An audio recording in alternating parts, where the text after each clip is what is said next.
안녕하세요. 하성란입니다. 영국의 대문호 셰익스피어는 인생을 한편의 연극이라고 했습니다.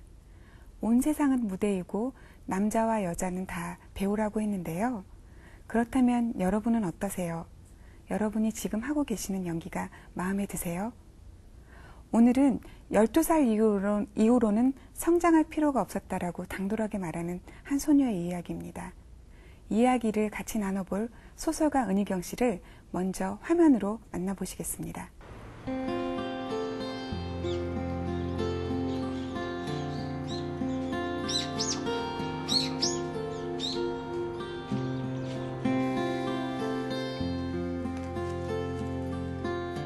기억 저편에 묻어두었던 어린 시절의 추억을 떠올리며 실의 구슬을 꿰듯 12살 소녀의 성장담으로 엮어냈던 작가 은희경. 첫 장편 소설 새해의 선물로 문학적 인정과 독자들의 사랑을 동시에 받으며 소설가의 길에 들어선 지 15년이 지났다.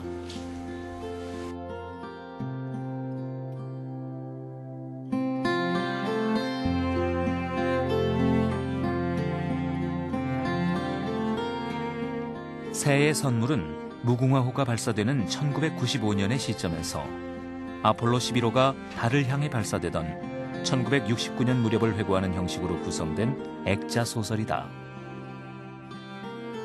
12살 이후 성장할 필요가 없었다는 도발적인 선언으로 시작되는 이 소설은 생의 이면을 날카롭게 풍자하지만 부모 없이 할머니 손에서 자라나는 소녀가 지루는 통과 의례를 따뜻하면서도 재미있게 그려낸다.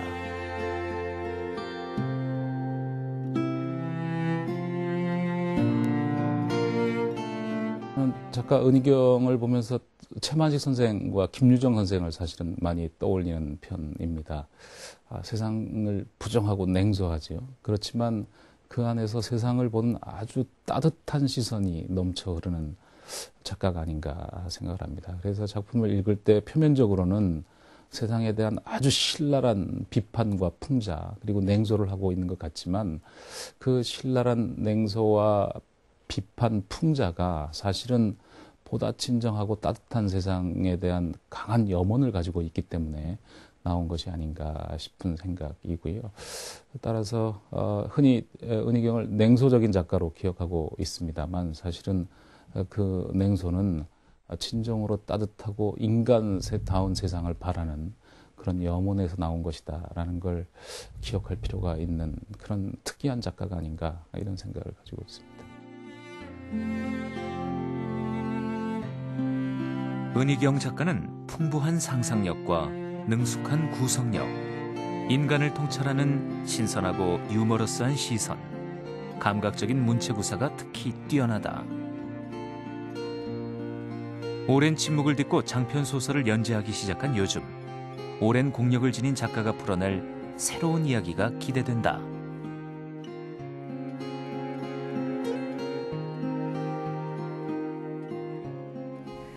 아주 늙은 앵무새 한 마리가 그에게 해바라기 씨앗을 갖다 주자 해는 그의 어린 시절 감옥으로 들어가 버렸네.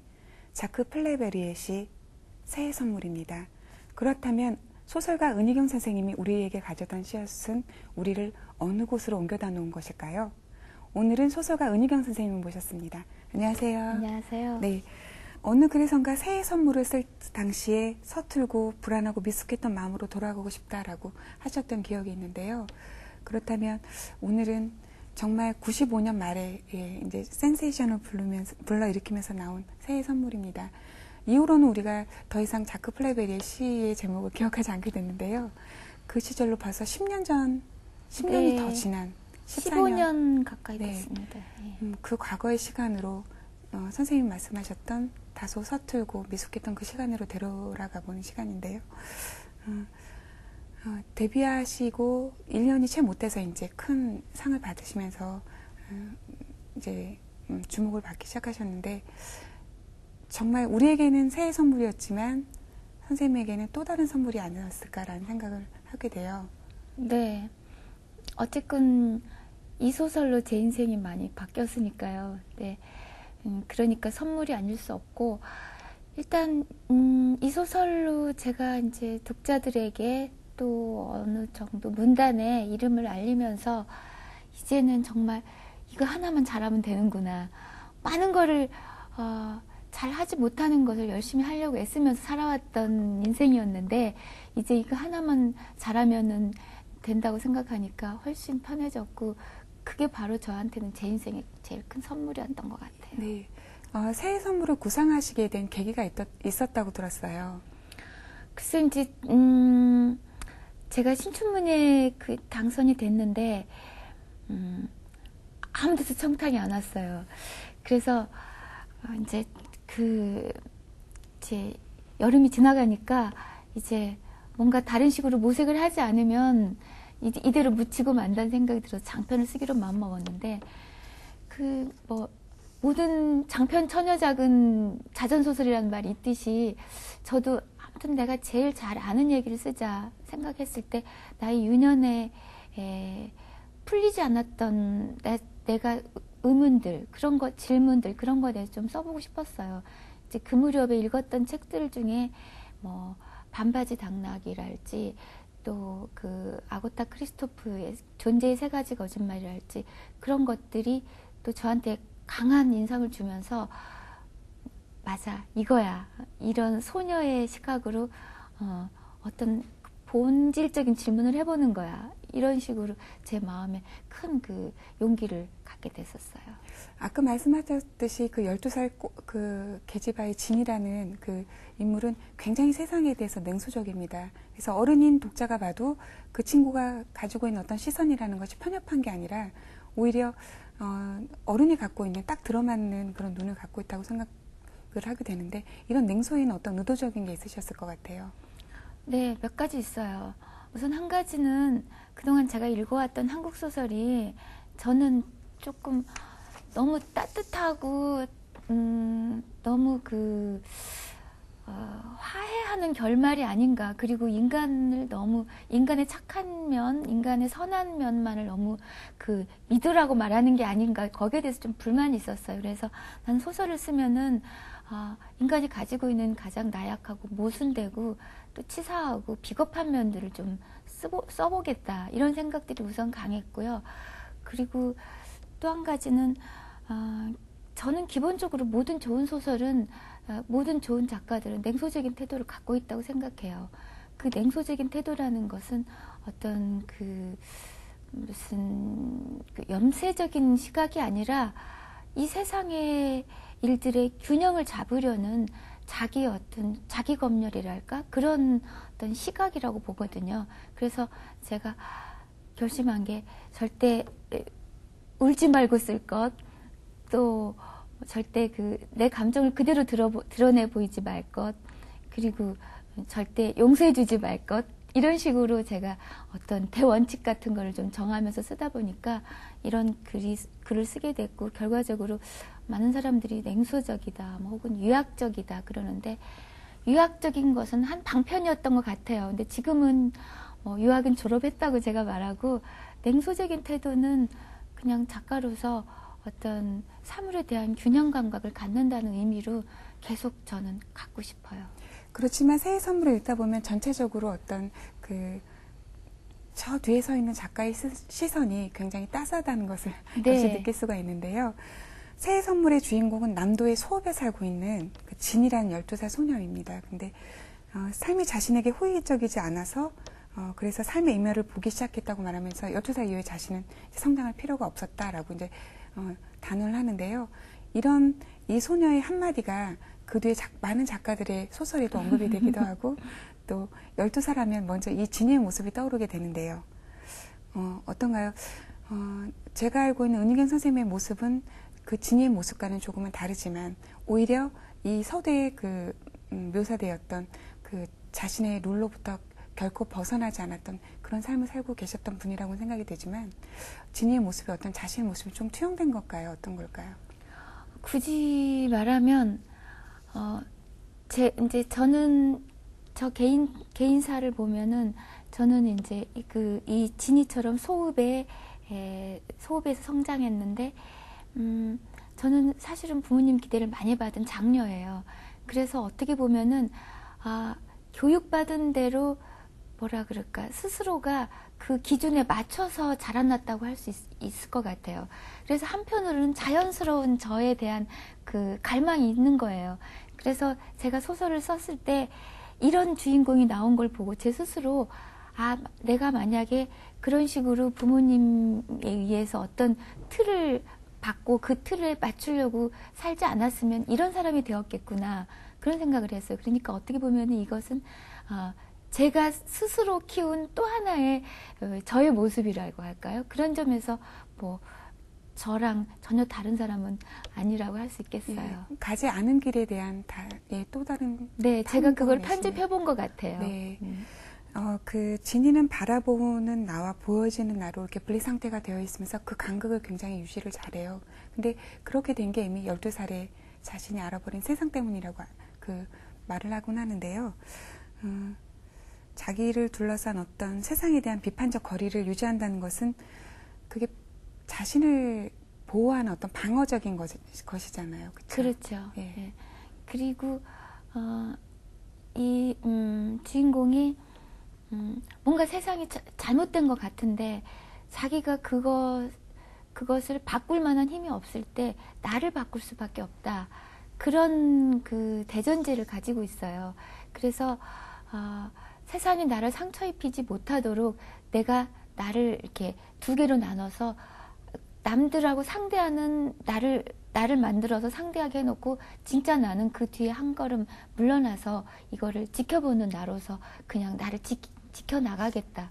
그런 게 상당히 자기방어적인 태도이긴 한데, 이게 저는 많은 사람들이 보편적으로 약간 이런 태도를 갖고 있지 않나 해요. 지금도 저는 어떤 굉장히 그 힘든 상황이 닥쳐왔을 때 나는 이거를 너무 가까이에서 보고 있는 어떤 누군가라고 생각하자. 이거 내가 스스로 겪고 있다고 생각하면 너무 고통스러우니까. 그런 식으로 이렇게 저를 이렇게 자신을 분리하려고 하는 그런 어떤 방어 기제가 있는데, 그런 것들이 소설 속에 이렇게 나타났고, 이런 것에 많은 분들이 공감하시는 거 보면은 사람들이 마음속에 기본적으로 이런 방어 기제가 좀 있는 것 같아요.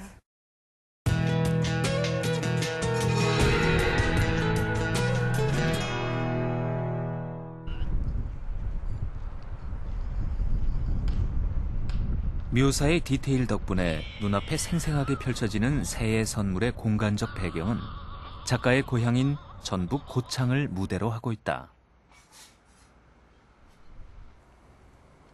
세 채의 집 한가운데에 우물이 있다.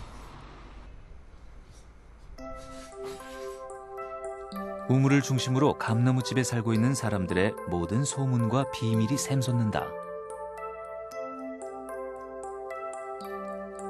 고심 끝에 이모가 결정한 평생 잊혀지지 않을 낭만적인 장소는 산성 안에 있는 성안이다. 우리 읍에는 유서 깊은 산성이 있다. 관광 명소는 아니더라도 경치로는 그다지 빠지지 않는 곳이다. 처녀들이 데이트에 아이들을 앞세우고 다니던 것이 유행이던 시절, 진이는 군인과 그의 팔짱을 끼고 걸어가는 이모의 뒷모습에서 군복이 표상하는 한시성과 긴 머리의 처녀성을 떠올린다. 위태롭게 걸음을 옮기던 이모가 갑자기 발밑에 풀이 스르륵 흔들리는 것을 보고 비명을 지른다. 제 팔을 잡으시죠. 이모는 똑같은 호들갑을 두어 번 반복한 뒤에야 짐짓 그의 제안을 받아들인다.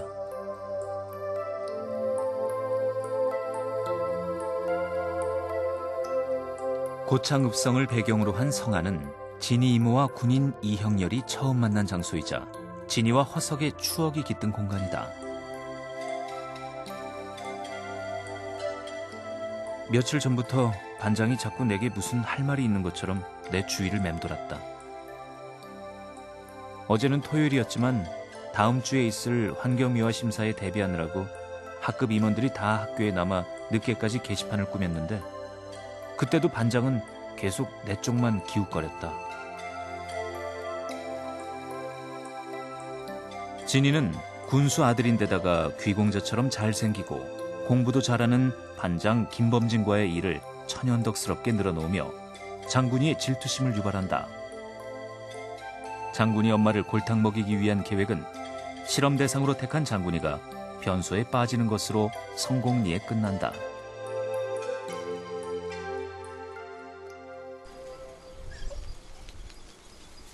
탱자 잎을 따서 점을 쳐보기도 하고 홀로 방뚝을 거닐면서 어른이 되기 위한 다리를 향해 한 걸음 한 걸음 내딛는 진희. 장날 찐빵집 앞에서 만난 미친 여자를 보고 우울증을 앓다가 죽은 엄마를 떠올린다. 하지만 슬픔이 만드는 약점과 자기 연민을 경계한다.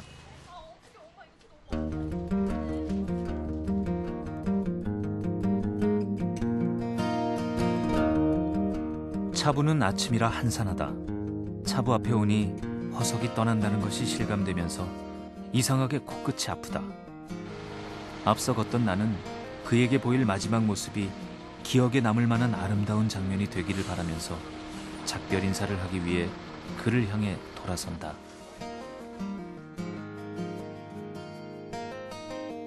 시외버스가 도착하기도 하고 나가기도 하는 버스 배차장으로 늘 부산한 장소인 차부. 진이는 삼촌을 대신해 허석을 배웅하면서 그를 따라 어디든 가버리고 싶다는 생각에 잠긴다. 근데 어떤 방어기제적인 어떤 그런 시선을 조금 제거한다면 이 시선이라는 게 바로 소설가의 시선이 아닐까라는 생각을 저는 했어요. 그렇죠. 네. 네. 그러니까 바로 이제 소설가적 삶이 그 진이라는 어떤 한 소녀의 모델을 끌어와서 그 위에 투사되고 있다는 생각이 들었는데요. 네, 네. 은희경 선생님의 프로필을 알고 있는 사람이라면 은희경 선생님의 고향인 고창을 떠올리게 되고 자연스럽게 새해 선물의 배경과 함께 그 뒤에 후속작인 비밀과 거짓말에 또 한 고장을 떠올리게 돼요. 거기에서는 고창이란 지명이 직접적으로 나오고 있진 않지만 한 도시에서 한 도시로 옮겨가는 곳에 그냥 자연스럽게 지나가게 되는 도시, 누군가의 목적지가 되지 않는 도시였는데 이제 두 곳이 이제 같은 곳이라고 예, 그냥 저희가 막연하게 생각을 하게 되는데 두 도시는 굉장히 달라요. 네. 예, 소설의 분위기 때문이기도 하지만 두 도시는 전혀 다른 도시인 것처럼 느껴져요. 네. 이 새해 선물을 쓰고 나서 제가 이제 쓴 장편이 마지막 춤은 나와 함께인데요. 그 소설이 한쪽 부분으로서 새해 선물의 후편이라고 할 수 있지만 또 다른 관점에서 보면은 비밀과 거짓말이 새해 선물의 다른 버전이라고 할 수 있을 것 같아요. 왜냐하면 비밀과 거짓말은 사실 제가 쓸 때 지금까지 쓴 소설 중에 가장 고통스럽게 썼는데 그중 한 가지 이유는 새해 선물은 그렇지만 저 자신이 반영이 됐다고 해도 제가 살지 않은 삶을 상상해 본 것이기 때문에 직접적으로 저를 드러내는 것은 아니었는데 비밀과 거짓말은 저 자신의 개인사가 굉장히 많이 노출이 돼서 제가 쓰면서 상당히 고통스러웠었어요. 근데 어쨌든 간에 그게 한 사람의 성장에서 내가 애써 보고 싶고 기억하고 싶지 않은 부분을 분명히 돌파해 나가야 된다는 그런 생각 때문에 그 비밀과 거짓말을 쓰지 않을 수가 없었는데 그래서 그 소설이 좀 무거워졌던 것 같아요. 근데 또 좀 약간 다른 얘기인데 사실 제가 새해 선물을 쓰고 고향 분들에게 항의를 많이 받았어요. 새해 선물을 쓸 때는 제가 아직 이제 첫 장편이고 이제 작가로 데뷔한 지 1년도 안 된 상태이기 때문에 어떻게 보면은 아직 작가로서의 프로의식 같은 게 좀 없었어요. 그래서 이런 지명 같은 거를 그대로 쓴 거예요. 그 당시에 제가 어릴 때 봤던 그런 고유명사들을. 그렇지만 물론 이제 그 가령 뭐 미장원, 뭐 양복점 뭐 이러면은 그 인물들은 실제 인물이 아니고 제가 이제 다 허구의 인물인데 그 상호는 다 실제 상호거든요. 그래서 실제 그분들이 내가 언제 이런 일을 했다고 뭐 그러면서 굉장히 불쾌했다는 얘기를 듣고 제가 좀 뜻밖의 그런 그 폐를 끼친 것 같아가지고 비밀과 거짓말 때는 좀 너무 여러 가지 조심스럽기도 했고 그래서 결과적으로 좀 우회적이다 보니까 작품이 좀 무거워진 점도 있는데 사실은 제가 좀 많이 애정을 갖고 있어요. 저는 15년 전에 이제 새해 선물을 읽고 이제 3, 4년 전에 비밀과 거짓말을 읽었는데 새해 선물이 없었다면 비밀과 거짓말의 어떤 무거움이 훨씬 더 무거워졌을 텐데 네. 예, 두 작품이 아주 나란히 있어서 굉장히 잘 서로 받쳐주고 있다는 생각이 들었습니다. 근데 오늘은 이제 좀 더 명쾌하고 가벼운 예, 새해 선물에 대해서 얘기를 나누고 있는데요. 조금 전에 말씀하신 것처럼 그 곳에 있는 어떤 그 가게 이름과 이런 것들이 전부 다 등장하면서 눈앞에 그 작은 소호 풍경이 선연하게 펼쳐져요. 예, 그곳에 이제 진이란 12살 계집애가 예, 종종거리면서 이제 다니면서 모든 어른들의 사건을 보고 또 고발하고 자기 나름대로 해석하고 하는 장면들이 그려지는데요.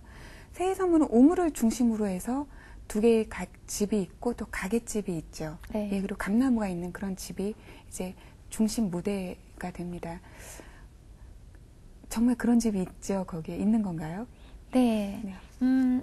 사실 그때 시간, 배경, 공간 이런 것은 전부 다 실제로 있었던 거죠. 저는 이렇게 뭔가 구체적으로 눈에 잡히지 않으면 소설이 써지지가 않아요. 실제로 주인공의 동선이 보여야지 좀 써지기 때문에 머릿속에 그리지 않고는 안 써지는데, 그래서 특히 장소나 이런 데는 굉장히 구체적으로 제가 알아야지만 쓰는데, 거기 새해 선물에 나온 그 공간은 정확하게 제가 어릴 때 자랐던 외갓집을 배경으로 한 거예요. 네. 어렸을 때 외갓집에서 자라셨어요? 네, 외갓집에서 자랐어요. 외갓집에서 부모님하고 같이 예, 저희 아버지가 처가살이를 한 거죠. 네.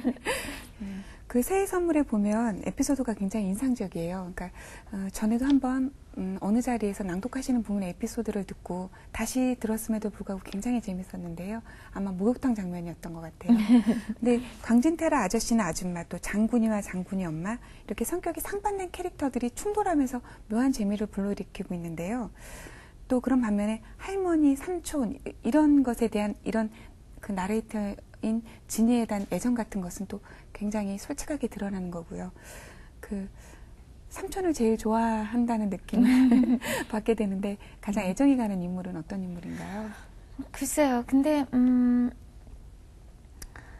그 소설을 쓸 때 뭐 하성단 씨도 마찬가지겠지만 이렇게 여러 인물의 한 인물에서 나온 여러 캐릭터, 또 여러 인물에서 나온 한 가지 캐릭터를 다 이렇게 해체시켜갖고 따로 우리가 또 새로운 그 인물을 만들잖아요. 그런 것처럼 이 소설 속에 나와 있는 여러 인물 중에 제가 다 나눠서 들어가 있어요. 특히 이제 이모하고 진이는 제가 갖고 있는 어떤 두 가지 면을 극단화해서 양쪽에다 넣었던 것 같아요. 그래서 뭐 당연히 주인공이기도 하고 애정이 많이 가고요. 그리고 거기 나왔던 제가 그 삼촌 얘기하셨는데, 삼촌이나 할머니도 어렸을 때 물론 모든 게 다 자전적이지는 않지만 그런 캐릭터를 가진 분들이 주위에 있었어요. 그래서 어렸을 때 제가 가지고 있던 삼촌이라고 하면 서울에 대한 동경 같은 거, 할머니라고 하면은 한없이 용서해주는 어떤 어머니상 같은 거, 이런 것들을 저절로 그 안에 들어갔던 것 같아요. 네. 아까 어쩌면 이모와 이 진이의 모습이 또 다른 자신의 모습일 수 있다고 말씀을 하셨는데, 재미있는 장면은 뭐냐면 진이가 마음에 들어하는 삼촌의 친구 허석이라는 사람이 나오잖아요. 이모하고 이제 허석이 첫사랑 이야기를 시작으로 해서 이렇게 서로 뭔가를 주고받는 장면을 보면서 네. 진이가 이렇게 속으로 생각하는 장면이 굉장히 재밌습니다. 이렇게 또 이제 첫사랑 이야기나 꺼내서 뭔가 사람의 마음을 사로잡아 보려고 하는 뻔한 수작이라는 거면서 자신이 또 다른 분신이기도 한 그 영옥 이모에 대해서 얼굴이나 그냥 이쁘장한 사람이라고 이렇게 얘기하는 부분도 있잖아요. 네. 네. 그런 이모들도 다시 실제 했던 모델들을 끌어오신 건가요? 어떤가요? 저한테 이모들이 있었어요. 네. 그래서 이 소설 속 인물 같은 그런 성격은 아니고요.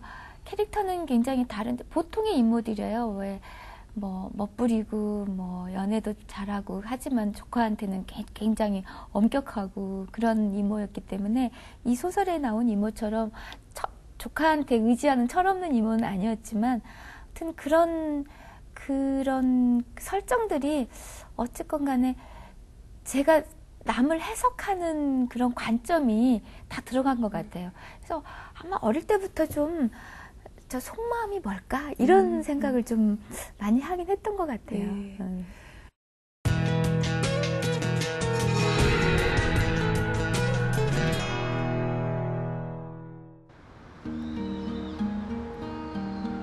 가게집은 4칸 모두 세를 주었다.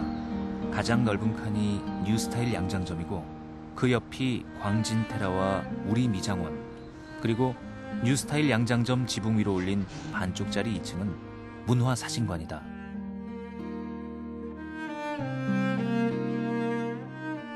흑백 사진처럼 흐릿하게 남아있는 풍경을 선명하게 되살려낸 소설 새의 선물은 우리 부모들이 지나온 1960년대 서민사회의 풍속을 아주 정확하게 재현했다는 평가를 받고 있다. 이모가 고대를 마칠 때까지 줄곧 썬데이 서울의 어른만 보는 페이지에 고개를 묻고 있었다.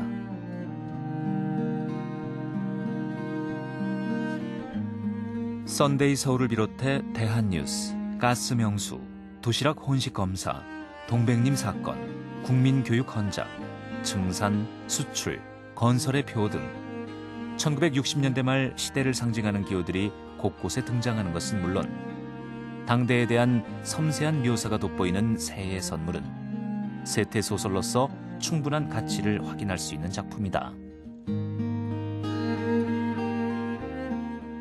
새의 선물은 성장소설로도 굉장히 매력적이지만 아까 말씀하셨던 것처럼 1969년이 시대적 배경이죠. 그 시대의 어떤 세태, 한국이 급변하는 어떤 세태를 고스란히 담고 있기 때문에 더 가치가 있는 것이 아닐까 생각됩니다. 그래서 그때를 짐작할 수 있는 여러 자료들이 이렇게 어떤 현실적인 바탕을 뒷받침해주고 있는데요. 그런 자료들은 다 어떻게 조사하셨는지 그것도 궁금해요.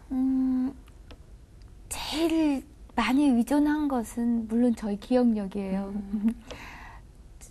저는 좀 이렇게 큰 건 기억을 못하고 디테일을 기억을 잘해요. 그래서 예전에 그 공부할 때 보니까 디테일이 곧 스케일이다 이런 말이 있길래 제가 나는 진짜 소설 써도 되는구나 이런 생각하는 게 주변의 친척들도 제가 너무나 시시콜콜한 기억을 잘한다고 그런 얘기를 하셨는데 대신 큰 사건들은 거의 기억을 못하고 또 뭐 지명이나 숫자나 뭐 이런 것들은 정말 완전히 못하는데 아무튼 소설 쓰기에 적당한 어떤 디테일에 대한 기억력이 좀 있는 편이라서 대부분 기억력이지만 그것은 좀 막연한 거고 이거는 발표하는 글이기 때문에 객관적인 자료도 많이 봤죠. 이렇게 방송사 자료도 봤고요.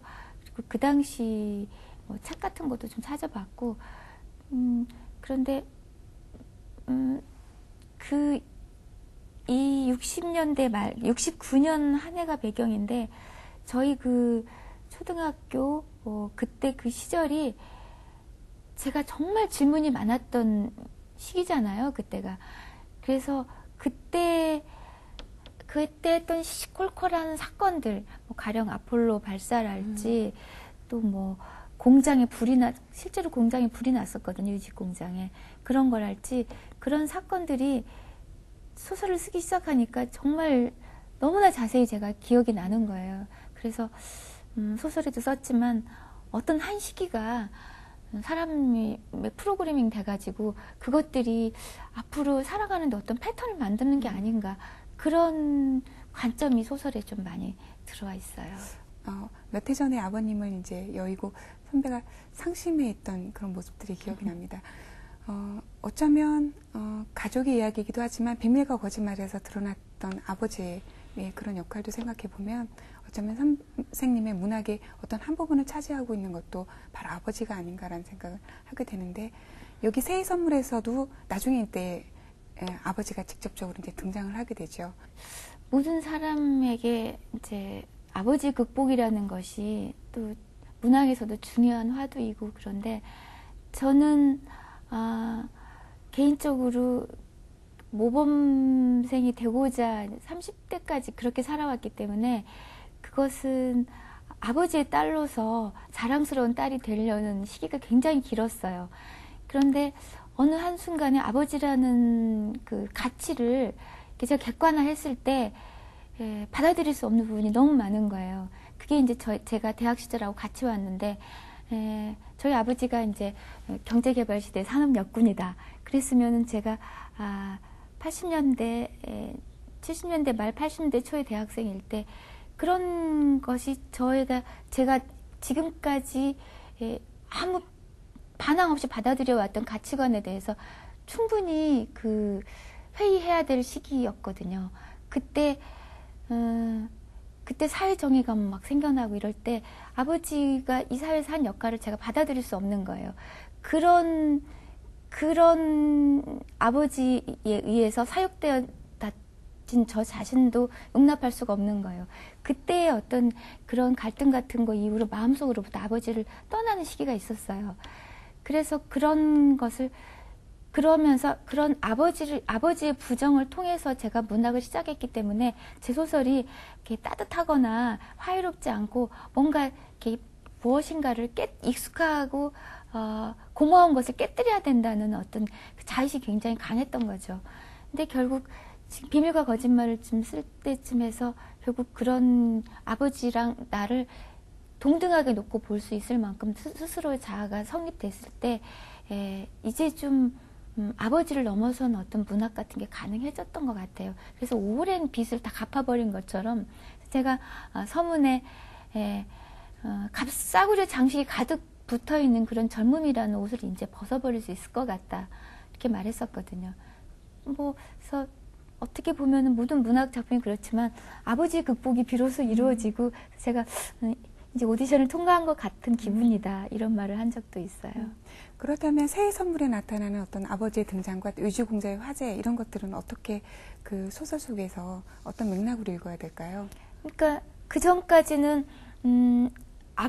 아버지가 이 새해 선물에는 아버지가 없고 그런 것은 모든 주변부를 자기가 진이란 주인공이 주변부의 일들을 자기 나름 자기 방식대로 해석하고 결정해 버리는 건데 이거는 아직 자아 속에만 있을 때고 이 새해 선물이라는 제목이 의미하듯이 어린 시절 감옥으로 들어가 버리는 식의 자기중심적인 그런 세계 속의 이야기고 아버지의 등장이 이제 마지막에 나타나잖아요. 그러면 그 이후부터는 이제 사회화된 인간이 나와야 되기 때문에 그때부터 비밀과 거짓말의 세계로 넘어간다고 저는 그렇게 생각하고 있어요. 이 소설의 서두는 1995년 무궁화호가 발사되는 것을 지켜보는 한 여인. 69년. 네. 예. 1995년. 네. 썼던 시기. 그렇죠. 네. 그때 그 한 여자 진이가 다 큰 진이가 이제 우연히 레스토랑 창가에 앉아서 밥을 먹다가 창밖에서 쥐를 보면서 그런 쥐에 대한 어릴 적 그 화장실 밑에서 들락거리던 쥐에 대한 묘사로 시작이 됩니다. 그러면서 자연스럽게 1969년 아폴로가 네. 달 3사를 떠났던 그 시대로 자연스럽게 이어지는데요. 근데 이상한 것은 그 무궁화호가 발사되던 때나 그 20년 전이나 69년이나 진이의 태도에는 별 다른 변화가 없다는 생각이 들어요. 역시 진이는 12살 이후에 성장이 멈춰버렸다는 그런 생각이 드는데 어떠세요? 그렇다기보다 소설에도 썼지만 20년이 지났어도 세상은 달라지지 않았다. 진이가 본 세상은 그런 거죠. 여전히 어떤 인간관계 사이에 어떤 위선이랄지 또 서로 상처 입히고 서로 무관심하고 그런 것이 그 어떤 욕망 이런 것이 얽히면서 사람들의 관계가 이렇게 끊임없이 그런 어떤 사연을 재생산해내는 이런 것이 변함이 없다. 그런 독백과 함께 그런 것을 대하는 진이의 태도도 달라지지 않았다는 그런 의미로 저는 썼어요. 수상소감에서 긴 회랑에 서 있는 것 같다라고 표현하셨었어요. 지금은 어떠세요? 그 회랑에 이제 많은 그림들도 걸리고 했는데 여전히 그 회랑에 서 있는 것처럼 어떤 저는 고독감 같은 게 읽혔는데요. 네, 그때 저도 이 기회에 다시 생각해보게 됐는데 그때 이런 말을 했구나. 그때는 긴 회랑에 서 있다는 느낌은 뭐 이제 계속해서 뭔가 그 기둥 사이를 지나가면서 뭔가를 보거나 열어보거나 그럴 생각이었나 봐요. 근데 지금 정말 닫힌 문으로 삥 둘러싸여 있는 기분이에요. 몇 개의 문을 내가 열 수 있을까? 그리고 내가 제대로 된 문을 열 수 있을까? 그리고 열리는 건 대체 몇 개일까? 이런 좀 그런 어떤 그때보다는 훨씬 더, 그때는 호기심이 더 강하고 어떤 거에 대해서 긍정적이었다면 지금은 좀 고통스럽다는 걸 좀 알았다고 할까요? 이 작가 생활이라는 게. 근데 뭐 한두 개쯤은 열릴 것 같아요. 네. 그 중에 하나가 이제 1월부터 연재하시게 될 그 소년들의 이야기입니다. 네. 아까 제목 말씀하신 것이 네, 소년을 위로해줘. 위로해줘. 네. 예. 그게 힙합 얘기죠. 힙합의 노래 제목인가요? 네. 제가 즐겨 듣는 그 힙합 노래예요. 그 소년을 위로해줘라. 제가 뭐 이런 연배에 뭐 힙합을 그 가까이 할 리도 없는데 어떻게 해서 듣게 된 그 노래를 우연히 듣고 그때서부터 힙합이라는 것에 좀 관심을 갖게 됐어요. 그래서 그때부터 이제 여러 가지 들어보았는데 그렇게 저를 힙합으로 이끈 노래가 이 소년을 위로해줘라는 노래인데 남자를 강요당하는 이 소년 감수성 그 예민한 어떤 소년의 독백인데 그게 저는 남자아이들이 이렇게 남자다움을 강요받으면서 자기가 가지고 있는 어떤 섬세함을 잃어가는구나 이런 것들에 대해서 위로 좀 해줘야 되겠다 이런 생각이 강하게 들어서 그때 구상을 하기 시작했어요. 어쩌면 이 시대에 가장 또 필요한 이야기가 아닌가라는 생각이 정말 위로가 필요한 이들이 아닌가라는 생각이 들기도 하는데요. 2010년의 소년의 성장기 이런 것들이 정말 독자로서 굉장히 기대가 되고 기다려집니다. 나와주셔서 정말 감사하고요. 연재 열심히 또 건강해지지 마시고 잘하시기 바랄게요. 그리고 전에 들었던 것처럼 그 부분일 수도 있다는 기대감이 왔습니다만 새해 선물에 낭독을 부탁드리는데 어느 부분이세요? 네, 마지막 부분 네. 읽도록 할게요. 네. 네, 그러면 저는 은희경 선생님의 낭독을 들으면서 이 시간을 마칠까 합니다. 예, 고맙습니다. 감사합니다. 불현듯 옆으로 시선을 돌려본다. 줄곧 나를 쳐다보고 있었던지 곧바로 그의 눈이 마주쳐 온다. 그가 천천히 손을 뻗어 내 입술에 묻은 맥주 거품을 닦아준다. 손끝에 온기가 있다. 나는 그의 눈 속을 한참 동안 쳐다본다. 건조한 성격으로 살아왔지만 사실 나는 다혈질인지도 모른다. 집착 없이 살아오긴 했지만 사실은 집착으로서 얻지 못할 것들에 대한 두려움 때문에 짐짓 한 걸음 비껴서 걸어온 것인지도 모른다. 고통받지 않으려고 주변적인 고통을 견뎌왔으며 사랑하지 않으려고 내게 오는 모든 사랑을 사소한 것으로 만드는 데 정열을 다 바쳤는지도 모를 일이다. 하지만 상관없다. 지금 나는 무궁화호를 보고 있다. 90년대가 되었어도 세상은 내가 12살이었던 60년대와 똑같이 흘러간다. 12살 이후 나는 성장할 필요가 없었다. 나는 쥐를 보고 있다. 수채구멍과 변소 구덩이를 오가는 쥐의 태연하고 번들번들한 작은 눈, 긴 꼬리의 유형, 그리고 그 심각하지도 비루하지도 않은 회색의 일과들을.